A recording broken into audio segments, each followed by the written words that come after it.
நான் எழுதுனா TNPSC exam தான் எழுதுவேன், குரூப் 4 தான் எழுதுவேன், குரூப் 2 தான் எழுதுவேன், குரூப் 1 தான் எழுதுவேன் அப்படின்னு சொல்லக்கூடிய மாணவ மாணவிகளுக்கான ஒரு முக்கியமான ஒரு பதிவு தான் இந்த பதிவு.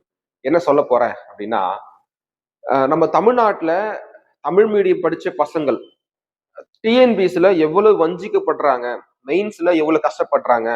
ஏன்னா நான் மெயின்ஸ் எழுதியிருக்கேன், அந்த ஃபீல் எனக்கு தெரியும். எவ்வளவு வஞ்சிக்கப்பட்டது, எவ்வளவு ஒரு பார்ஷாலிட்டி பார்த்து என்னுடைய தரங்களை வந்து நம்ம அனலைஸ் பண்ணிட்டு இருக்கோம். ஸோ அந்த மாதிரி இருக்க சுச்சுவேஷன்ல நம்ம வந்து நம்மளுடைய மோகம் வெறும் டிஎன்பிசி பக்கம் மட்டும் இல்லாம நம்ம வந்து other examination, SSC, railway examination, bank examination, UPSC examination. யூபிஎஸ்சின்னு பாத்தீங்க அப்படின்னா ஐஏஎஸ் ஐபிஎஸ் மட்டும் கனெக்ட் பண்ணலாங்க.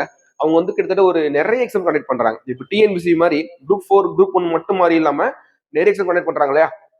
அதே மாதிரி யூபிஎஸ்சி பாத்தீங்கன்னா நிறைய எக்ஸாமினேஷன் வெரி டாப் லெவல் எக்ஸாமினேஷன்லாம் கனெக்ட் பண்றாங்க. எஸ்எஸ்சில நிறைய எக்ஸாமினேஷன் வந்திருக்கு. கூட பாத்தீங்கன்னா ஆர்ஆர்பியில என்டிபிசி எக்ஸாமினேஷன் கிராஜுவேஷன் லெவல்ல வந்திருக்கு. அடுத்து குரூப் டி வரப்போகுது. அடுத்து பாத்தீங்க அப்படின்னா எஸ்எஸ்சில ஜிடி வரப்போகுது. நெக்ஸ்ட் இயர் ஜனவரி பிப்ரவரியில ஆர்மி செலெக்ஷன் அக்னிவீருக்கான ஆர்மி செலெக்ஷன் வரப்போகுது. ஸோ நிறைய எக்ஸாமினேஷன் கொட்டி கிடக்குதுங்க. நம்ம டிஎன்பிசி மட்டும் ஃபோக்கஸ் பண்ணிட்டு இந்த மாதிரி தேர்வுகளை வந்து நம்ம விட்டுடுறோம். ஃபோக்கஸ் பண்றது இல்ல, படிக்கிறது இல்ல, பாக்குறதும் கிடையாது. ஸோ இதுக்கப்புறம் வரக்கூடிய மாணவர்கள் என்ன பண்றீங்க அப்படின்னா, உங்களுடைய எண்ணங்களை கொஞ்சம் பிராடா யோசிங்க. எல்லா தேர்வுகளையும் அட்டன் பண்ணுங்க. எதனா கண்டிப்பா கிளிக் ஆகும்.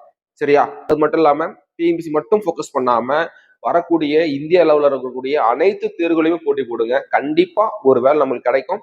டிஎன்பிசி மட்டும் ஃபோக்கஸ் பண்ணிட்டு இருக்காதீங்க. ஓகேவா? எல்லா எக்ஸாமும் ஃபோக்கஸ் பண்ணுங்க. கண்டிப்பா ஜெயிக்கலாம். தேங்க்யூ.